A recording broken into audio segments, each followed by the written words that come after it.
did not make it through the day silent. Quiet, but not silent.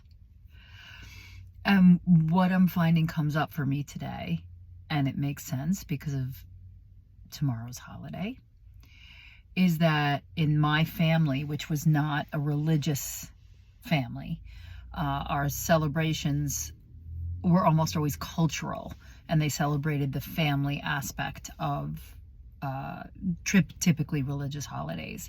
Always had a Seder, always had Easter, but our Easter was very much the rebirth of spring in the house that I grew up in.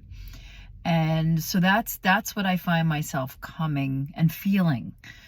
Both a feeling of rebirth in myself, because I feel very new, and, the story of resurrection.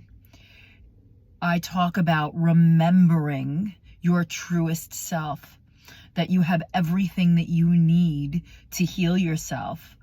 It takes a lot of love and pretty fierce self-compassion to get there. Not sympathy, not indulgence. It's pretty fierce self-compassion, because what it requires you to do is look at those shadows with a really unflinching eye and make sure that you don't go over the edge and start attacking yourself for them, because that's not compassion either.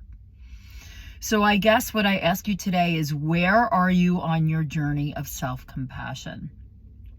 What's helped me kind of cross over the bridge, as again, I feel so new, is I have a huge amount more humor as I look at myself.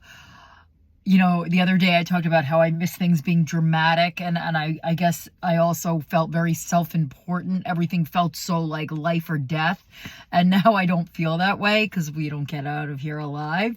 But I also tend to giggle at the foibles that I find myself in when I'm able to extricate myself and be like, oh, okay, all right, honey.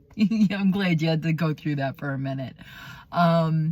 With compassion. I'm not making fun of her. I just appreciate that there's still so much adolescent in me. And I'm okay with that.